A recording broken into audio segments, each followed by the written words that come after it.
be seated. We have a few beautiful Easter lilies still up here, so if you gave one in honor of someone or in memory of someone and did not get it last week, you're welcome to get it this week. And if you're one of the last ones here and they're still here and you want them, you're welcome to that too. So they will not last forever in this environment. So if you would like to pick yours up, please do so. We're going to be in Ecclesiastes chapter 10. Ecclesiastes chapter 10. Last time we were together in the book of Ecclesiastes, Solomon had started contrasting wisdom and foolishness and how it affects our lives.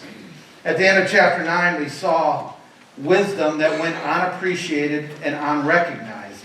Solomon talked about wisdom that was thwarted and how foolish behavior can lead to disgrace in our lives. Today, we will discuss foolish actions. Now, we would never call ourselves fools. No, Matt will call his brother a fool, but that's different. But we would never call ourselves fools, but it is amazing how often we make foolish decisions in our lives. And those decisions can have far-reaching ramifications. So as we go through this today, there's something that's going to touch everyone. We've all made foolish decisions in our lives. We've had foolish actions that we've continued to do in our lives. We're going to talk about some of those today. I really just want you to really just consider what Solomon's teaching and what we know to be true. And just let him speak to you today, and we can make some adjustments in our lives that would allow us to walk in wisdom a little bit more. We're going to start with verses 5 through 7. So we started chapter 10 last time. We're going to pick up in verse 5. Solomon again says, "There is another evil I have seen under the sun. Kings and rulers make a grave mistake when they give great authority to foolish people and low positions to people of proven worth. I have even seen servants riding horseback like princes and princes walking like servants." Father, we come to you today. We are grateful for your word. And as we just sang, wonderful words of life, your word does give us life. And it allows us and teaches us to live a life that is pleasing to you. Lord, as we open up your word, I don't want it to be about what I want to say today. But my desire is for each of us to hear what your Spirit is saying to us. He can speak to each one of us differently today. Lord, I just ask that you would clear our minds and our hearts of things that are going on in our lives and things that we have to do later today and this week. That we can spend just a few moments listening to your Spirit's leading as he takes your word and penetrates our hearts. Lord, I ask you to fill me with the power of your Spirit to speak your words in truth and accuracy in a way that we can understand and apply to our lives. Above all, Lord, we just ask that we be obedient to your Spirit's leading in our lives today. In Jesus' name I pray. Amen. On the back of the white sheet or the front of the white sheet, there is an outline if you want to follow along. We got quite a few blanks to fill in today because there's quite a few really good things. But Roman numeral 1, we see foolish rulers. Foolish rulers. If a ruler lacks character and courage, they can make poor decisions in their leading of people that they put into leadership. So Solomon looks down, he looks at kings, he looks at rulers, people that are in charge, and says they're making a couple grave mistakes. You know, it takes courage to do the right thing sometimes. There's times that a person of high character needs courage to do the right thing because sometimes doing the right thing hurts them or doesn't advance the things in their lives, their goals, their agenda. Solomon looked at some of the kings and rulers of that day and they were making what he calls grave mistakes. They were doing two things. I didn't put this in the outline, but they surrounded themselves with their buddies instead of people of character. They were putting people in charge of things that those people had no business being in charge of because they were friends. They would be supportive. They would further his agenda. One thing that I've noticed about being a pastor for all of these years is that ruling well requires building relationships. ruling well requires building relationships. You can't just stand on high and shoot orders down to all the peasants and they'll do exactly what you want to say. You have to build a relationship with people. And then as you hand responsibilities off to them that you've taught them and cast a vision for them, you have a relationship with them so that when things don't go quite as well, you can talk about those things. And when things go really well, you can talk about those things as well. You have to build a relationship if you want to rule well. You can't just put in people, well, this is one of my buddies, they're one of my people. That's not how it works. The second thing they were doing, they were showing favoritism. They were showing favoritism, which speaks to the first one. He was seeing people that were showing favoritism. They were riding on the horses. Well, maybe somebody that was should be a little more well-respected was walking. They would have princes walking and their buddies were riding the horses. Now, we don't look at that the same way today because we don't do a lot of riding our horses to different places. And we certainly don't walk to a lot of places, even though I walked to church this morning. Most of you took a car. So weak. Anyway, for these kings, it was all about their desires and had nothing to do with making wise decisions. First was foolish kings and rulers. Next, Solomon looks at Roman numeral 2, foolish work habits. Foolish work habits. Let's look at verses 8 through 11. Verses 8 through 11 says, let me get the right chapter. When you dig a well, you might fall in. When you demolish an old wall, you could be bitten by a snake. When you work in a quarry, stones might fall and crush you. When you chop wood, there is danger with each stroke of your axe. Using a dull axe requires great strength. So sharpen the blade. That's the value of wisdom. It helps you succeed. If a snake bites before you charm it, what's the use of being a snake charmer? I don't know if there's much use of being a snake charmer anyway, but there are snake charmers still out there today. There's 4 things. I'm not going to say a whole lot about them, but I do want to point them out to you. Point A says a man dug a well or a pit and then he fell into it. Point A, failed to take proper precautions. He failed to take proper precautions. There's things that we do in our lives, work-wise, that you have to be safe. This man failed to remain safe. He fell into the well or into the pit that he dug. Point B, they were overconfident and didn't look ahead. They were overconfident and look ahead. There was a man that was remodeling his house, and he demolished a wall and ended up getting bit by a snake that had taken up residency in the wall. He wasn't looking ahead. He knew what he was doing. I don't have to think about this. I kind of chuckle at some of these things because I can just see us working, thinking we know what we're doing, not paying a lick of attention because we've done this 100 times. We don't need to pay attention. We know what's going on, and we end up hurting ourselves. Has that ever happened to anyone? A couple people. Yeah, it's kind of interesting. Sometimes we just get a little overconfident. We fail to look ahead.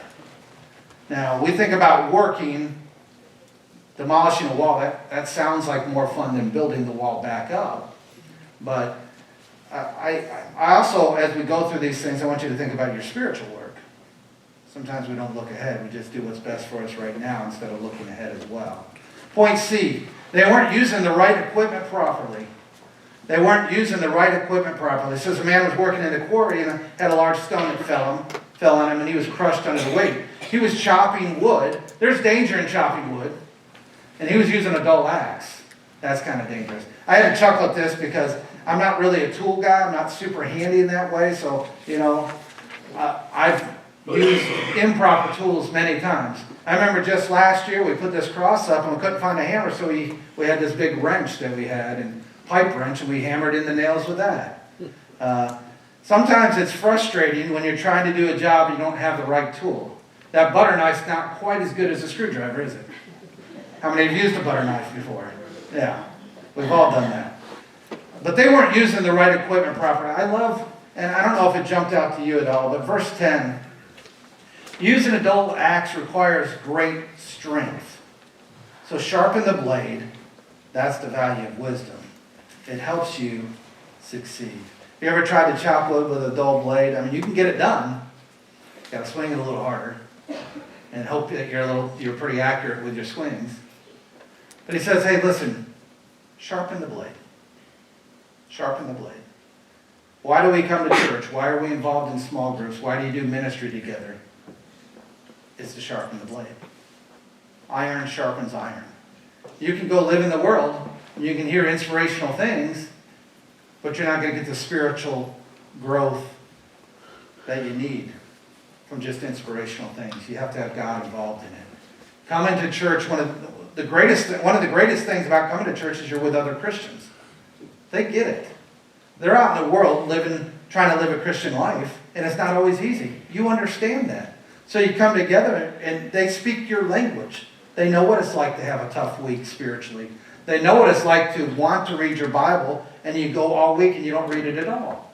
We understand that. We don't excuse it, but we understand it because we have those same struggles in our own lives. But they were using the right equipment. They weren't using the right equipment properly. And then point D, this one may speak to a couple people. They lacked patience in their work. They lacked patience in their work. Has anyone ever thrown a tool out of frustration? Yeah. Now you got to fix the hole in the wall because you hit it with the tool. He uses an example of a snake charmer. Snake charmers back then got paid per show. So they wanted to charm that snake as quickly as possible so they could end the show and go do another show. Well, this snake charmer kind of rushed the process so that they could do additional shows and make more money. The problem was the snake wasn't quite mesmerized or charmed, and he got bit. That could be a deadly thing, to get bit by a poisonous snake. That made me stop and think, how often do we rush through the process and not do the quality job that is required? Even at church, when we're doing things for God, service for God, we end up with this, well, that's good enough type mentality. I've heard that many times at churches. Well, that's good enough. And that can creep into our service for God. Well, that's good enough. That made me stop and think and ask myself the question which I want you to ask yourself. Doesn't God deserve our absolute best? Doesn't God deserve our absolute best? We often don't give God our best. We don't give our best to the things that we say we want to do at church. We kind of come in and we like to wing it. Doesn't God, you wouldn't go into a corporate board meeting and just wing your presentation. You would probably prepare. If God calls you to do something, maybe preparation would be necessary there as well. Many times God and the church gets the leftovers. We don't get your very best. That's saved for something more important than your service to God. They lacked patience in their work. So we looked at foolish rulers, foolish work habits, which speaks to some of us already. This is the one that really jumped out to me personally. Roman numeral 3, foolish words. Foolish words. All four of these things that we're going to talk about, I have been guilty in my own life. Foolish words can so easily come out of our mouths if we're not careful. Let's look at these points that Solomon gives us and see if any of them apply to your lives at all. And if they do, we're not going to just brush them under the carpet and say, well, it's not that bad. We're going to deal with them. We're going to look face to face in them and see what the Holy Spirit wants to do with these in our own lives. Let's look at verses 12 through 15. Verses 12 through 15. Wise words bring approval, but fools are destroyed by their own words. Fools base their thoughts on foolish assumptions, so their conclusions will be wicked madness. They chatter on and on. No one really knows what is going to happen. No one can predict the future. Fools are so exhausted by a little work that they can't even find their way home. Let's look at these points here. Point A, using destructive words. Using destructive words. The Bible teaches that the words that come out of our mouth should be words that edify and build up the saints. If you're at work, the words that come out of your mouth are there to edify and build up your coworkers. If you're on the ball field, words that come out of your mouth are words that edify and build up. Do you have to get after people every now and then? Absolutely. Can you do that in a way that builds them up? You can. It is possible. Imagine a world that everything that came out of everyone's mouth was for your good, was to build you up, was to edify you, was to spur you on to greatness. What would that world look like? We know that as long as Satan is the little L, Lord of this world, those things aren't going to happen. But within the church, imagine if you had a church that our goal to speak into one another is to build you up, to edify you, to spur you on to greater things. What would that church look like? We can't control the world. We don't expect that out of the world, but out of the church, there's opportunities to use our words wisely instead of using foolish words. Point B. The next thing he talks about in verse 13 is using words that don't make sense. Using words that don't make sense.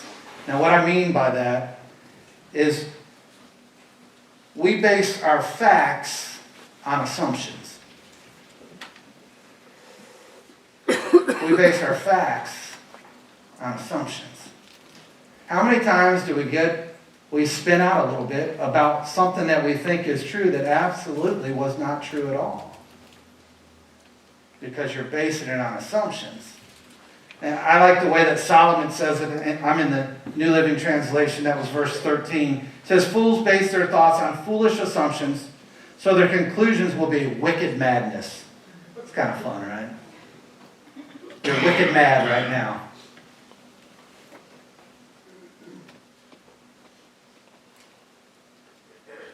We don't base our assumptions. We don't come to conclusions on things that we don't know to be true. What's Philippians say? Whatsoever things are true. Not that what you think are true. How many times have we said something like, somebody will say something, I'm like, I know what you meant by that. Now, he didn't say that, but I know what you meant by that. Do you really? You're a mind reader. You know exactly what was in their heart because you're God, right? We're assuming, based upon their past behavior, that we know what they meant. And sometimes we're right. We do know what they mean. But we can't base our assumptions on what we think that they meant. Whether it's a boss, whether it's your spouse, whether it's one of the kids, whether it's a co-worker, whatever the case may be, somebody at church. If you don't know exactly what it means, you say, okay, what do you mean by that? Explain that to me.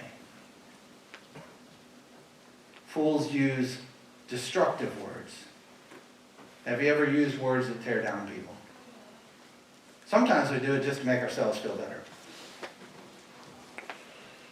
Have you ever used words that don't make sense or based on assumptions instead of facts? Point C, maybe this will speak to you. Verse 14, the first part of it, using too many words. Using too many words. Can't tell you how many times if I would have stopped talking 5 minutes earlier, it would have done a lot better for me. You kind of get caught up in something and you're showing restraint, and all of a sudden you just spill it out. Like, man, if I would have just stopped talking 5 minutes earlier, I wouldn't have had to remove my foot from my mouth. Wouldn't have to apologize for being rude or inconsiderate. We use too many words. True of anyone? Using destructive words, using words that don't make sense, based on assumptions, using too many words. And the last one is using prideful words. Point D, using prideful words. Well, I would never let that happen to me. We look at somebody that's fallen to sin or made a poor decision and like, well, if they would have just done this, this, and this, that wouldn't have happened. But that's edifying, isn't it? That's building them up. That's building yourself up. I was thinking about this morning. It's only by the grace of God that you're not an addict, that you're not addicted to alcohol or drugs. It's only by the grace of God. We act like, well, that would never happen to me because I am this and I'm that. If God would have had you born in a different family, in a different environment, with different lifestyle growing up, with different influences in your life, you could be in the gutter begging for money as well. But yet you sit there and think it's because of you and the decisions you've made and the family that you have. It's only the grace of God.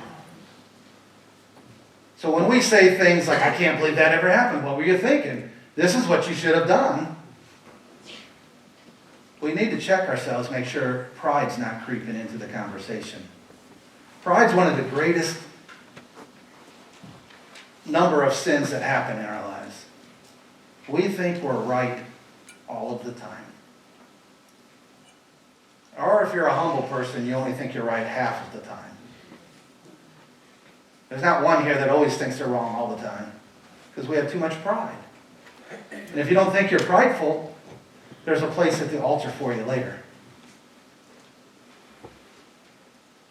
How many times do the words that come out of our mouth tear down people instead of build them up? They're destructive. How many times can somebody come up and do something and get criticized later and never do it again? That's church situations right there. Well, did you see that? They were terrible at that. And they get word of it, and they believe your lie. And they never do it again. Words that don't make sense. We assume because of this, and that, this is what's going to happen. A plus B equals C minus D. You come up with the E or whatever.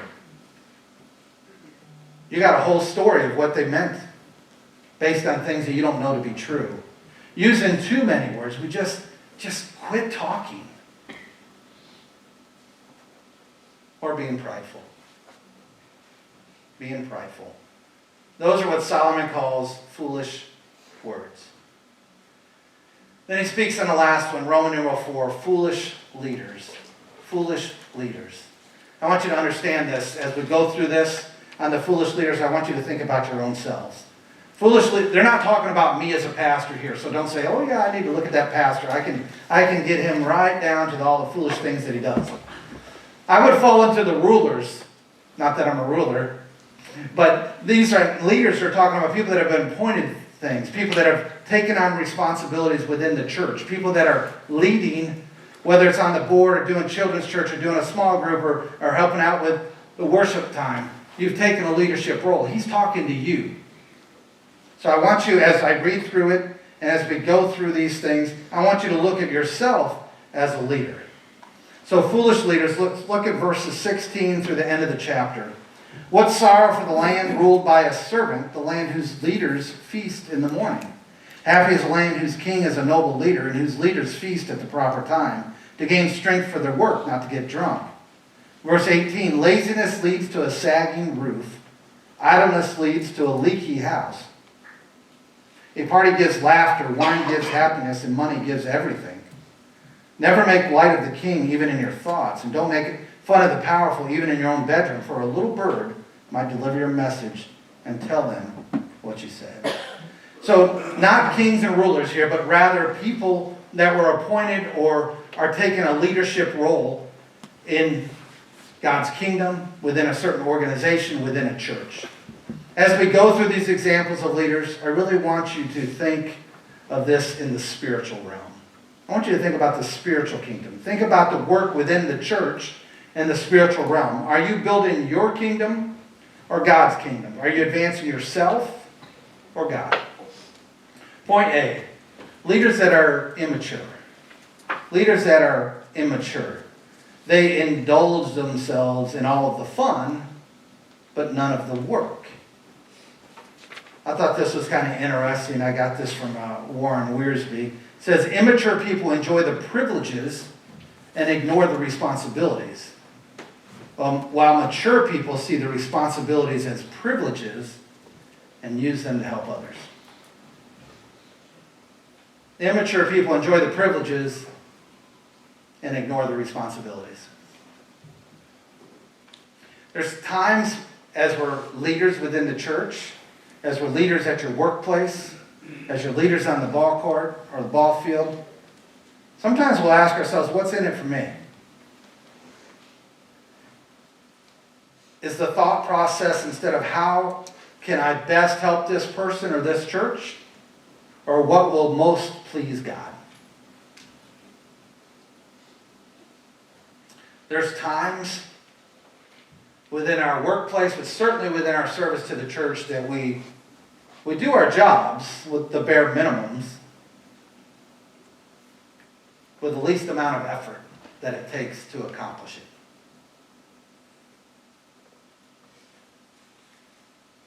We want to enjoy it, but there's responsibilities that come with it. To enjoy something, there's a lot of work behind the scenes that take place. God has called some of you, right here in this church, to be part of the things that come behind the scenes that make it flow so well. And when it doesn't flow well, we just show grace, don't we? Leaders that are immature. Next, point B, he says, leaders that are incompetent. Leaders that are incompetent. And I'm not talking about people that aren't willing to learn. You don't have to be skilled in a lot of things to serve God. You just have to have a willing heart and a teachable spirit. And God will teach you everything He wants. We're not talking about those people. These foolish officers are so busy with enjoyment that they have no time for employment. And what's happened is both the buildings and the organization are falling apart. It says a leaky roof. They're so busy with the enjoyment of life that they have no time for employment. It's not that they don't know how to do good work. It's that they're so busy doing things that they enjoy that they fail to take care of the responsibilities they've been given to do. When we look at a church, if you look at your family life, you look at your workplace, there's things that get in the way sometimes. Summer's coming up. Now we're going to contend with softball. We're going to contend with camping. We're going to contend with vacations. We're going to contend with, I didn't have time to mow my lawn. I got to do that on Sunday mornings. We got to contend with all of that. I don't want to hide it, but I won't this summer. But you have to contend with that in your own life. We're so busy with the enjoyment of things that we enjoy doing in our lives that we just set God to the side. I'll come back to it when I'm ready. And then we say things like, He'll understand. And He has a perfect understanding of it. You're being disobedient. That's it. You have to make those things, those decisions in your mind. Sometimes our fun schedule gets in the way of our service schedule. And I love to have a good time. I love to do things that doesn't require a lot of brain power. But if God's called you to do something, that has to be the most important thing in your life. It has to be evident to Him. It doesn't have to be evident to me. You don't answer to me for your schedule. You answer to God. I'm a much easier soft touch than God is. Those are decisions you have to make. Now, that doesn't mean you have to stop doing everything that is fun or enjoyable in life, but it does mean that you still get your work for God done as well. You can do both. You can have a great time doing stuff all summer, all fall, all spring, all winter. Is there a slow time? I haven't really found it. Because we're busy year-round, aren't we? But you still have to get the things done for God. You don't say, I'm so sorry I didn't get that done. That's not exactly what we do. I was thinking about this yesterday. When you serve God, some sacrifice is required. When you serve God, some sacrifice is required. I'm not saying you have to sacrifice everything. But if you're not sacrificing anything and you're serving God just when it's convenient for you, you're not really serving God with all of your strength, with all of your love, with all of your might. You're serving God according to your schedule. When you serve God, some sacrifice is required. So, leaders that are immature, leaders that are incompetent. Point C, verse 19, leaders that don't care. Leaders that don't care. This verse declares the personal philosophy of the foolish officers eat all you can, enjoy all you can, get all you can. They have become totally indifferent to the responsibilities of the office or the needs of the people. This is one of the most dangerous things that we can see creeping into the church is indifference. We don't care about our neighbor, whether they're going to heaven or hell. We don't care about whether the work gets done because someone else will do it. It's no big deal. If I don't do it, someone else will do it. I know I said I would do it, but I'm not able to do it. Someone will do it. You're right, but God called you to do it. Being obedient to God is far more important than whether someone else does it. Leaders that just don't care. They've become indifferent to the things of God and the responsibilities that go into serving God. Point D, the last one. Leaders that criticize authority. Leaders that criticize authority. Verse 20, the familiar saying, "a little bird told me," probably originated from this verse. You can imagine a group of these officers and leaders, they're having a party in one of their private rooms. Their bosses aren't around, their friends of the bosses aren't around, the boss's son's not there, and they begin to talk about the boss. Instead of toasting him, they're talking about him. You know, we've all been there. My boss is an idiot. Anybody ever think that? Yeah, we've all thought that. They have no idea what they're doing. Or growing up, we used to call it, you're sitting around the table and then you get to roast the pastor as well for everything that he did that day. Those things happen, right? So this is what's happening in this story. They're sitting around talking about the boss. They're talking about the king. They're talking about their ruler. Somehow it gets back to the king.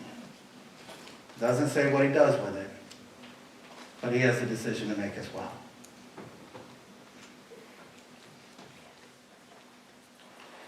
I think one of the things that Solomon's trying to teach us, which is good for the world that we live in today, we must keep in mind that even if we can't respect the person in the office, we must respect the office. You have the office of a pastor, you have the office of a deacon, you have the office of an elder. You might not respect that person, but you're going to show respect because of the office. That might help us as we near the 2024 presidential election. We might not respect either person that's running, but we can respect the office. So I want you to think about this in your spiritual realm, in your church life. What kind of leader are you? Maybe you're in charge and some of your actions haven't been wise. You're still trying to further yourself instead of furthering God or the church or your company.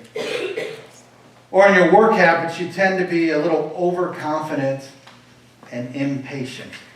I always tell people a sign of a good leader is that they can delegate. Delegating is not easy to do. I can delegate something to you that I will probably do a better job at it than you will. But that doesn't help you. It doesn't help the organization if I just do it. I teach you, and then you'll probably develop it into something better than I would do, if given that opportunity.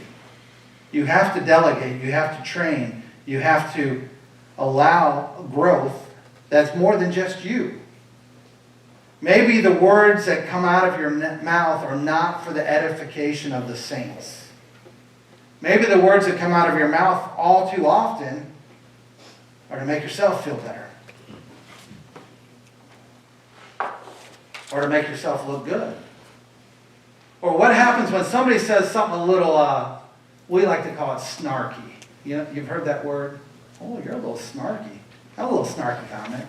That's what they say about my wife. I don't believe it, but that's what her mom says. Well, that's a little snarky. When she says something snarky to me, what do you think I do? I'm probably snarky back to her, right? Because it makes me feel good. I'm going to put her in her place. She points out my faults. Let's go. Right? At the end of that conversation, have we built one another up? No, we've torn each other down. Now we try to say sorry later, but I heard what you said. And we like to, I don't think this statement falls true in the area of forgiveness, but we like to say, well, there's always a little bit of truth in it.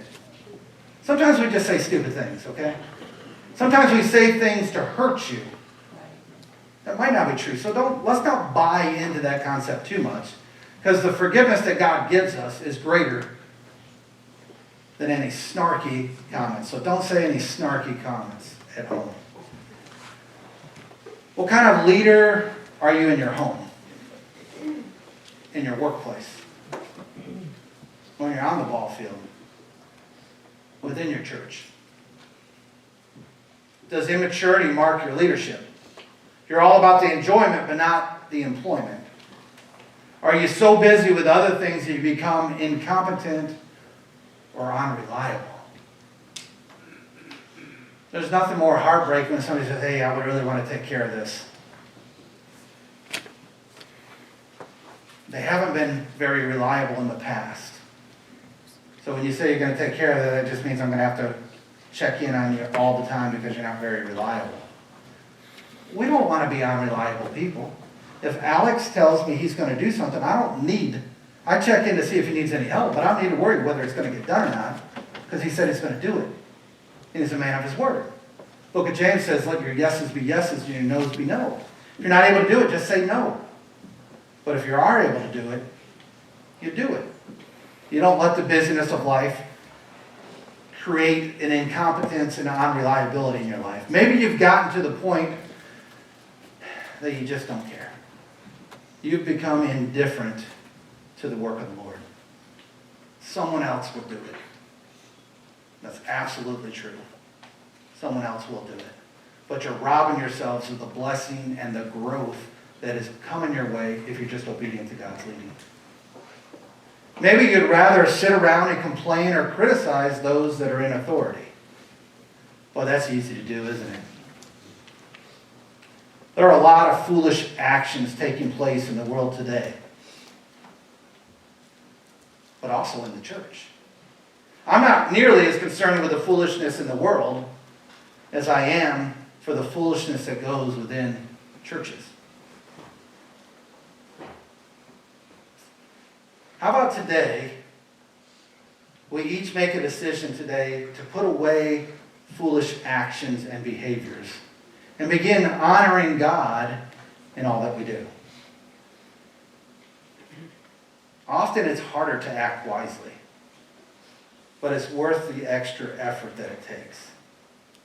We are here together at this church to further His kingdom, but that cannot be done until we put away our foolish actions.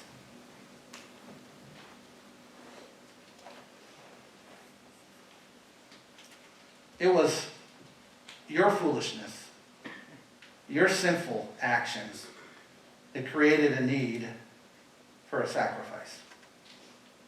Jesus was your sacrifice. He paid your sin debt. In just a few moments, we're going to come to the table. Jesus was with His disciples. His ministry, His earthly ministry was a little bit over 3 years, 3.5 years in that ballpark.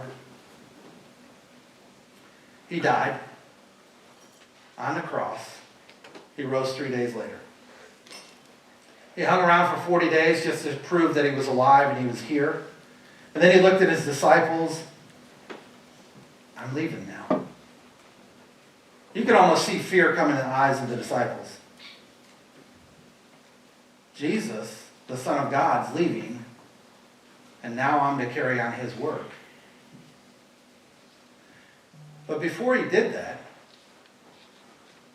He met with them in the upper room and says, listen, I'm about to pay your sacrifice for you. I don't want you to ever forget it. As often as you come together, I want you to remember me. Remember what I did for you. Remember how I changed your life. How the world has an opportunity to be changed completely because of my work on the cross. That's what communion is about. We're remembering what Jesus did for you.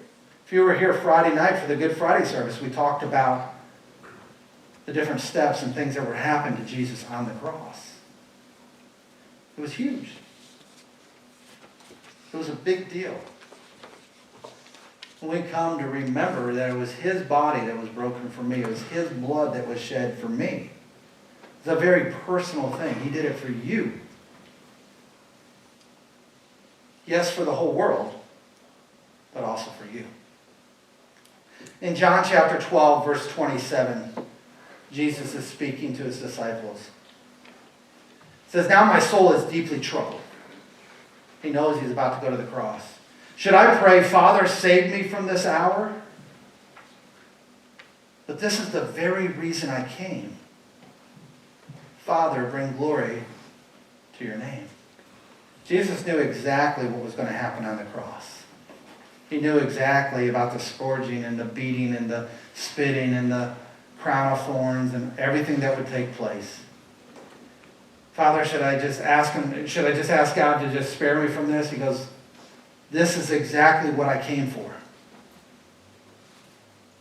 Knowing exactly what was going to happen, he knew he had to do it because of you.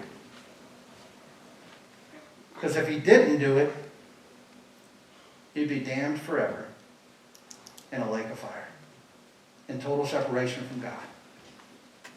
He had to do it. So as we come to the table, we want to remember what Jesus did for us. I want you to remember what Jesus did for you. I want you to be aware that if he didn't do it for you, you'd be doomed. As Rich talked about at the sunrise, it was a rescue mission. You have a rescue story in your relationship with Jesus Christ, because without him, it'd be nothing. Jesus says, or the Apostle Paul said in Corinthians, that when we come to the table, we need to come in a worthy manner. That means to the best of your abilities, you're in right relationship with God, and you're in right relationship with others. It's very dangerous to come take communion in an unworthy manner. If you're not in right relationship with God and you're not in right relationship with others, he says, just sit this one out. I'm going to give you a moment while I prepare the table to just kind of examine your own heart. Is there something you need to ask for forgiveness for God? Is there something that you're like, I need to ask for forgiveness from that person? Go ahead and take communion, but make sure you do that. Acknowledge that you have something to make up and take care of it. That way, when we come to the table as a church, it's one family, one spirit, and we're in right relationship with God and with each other.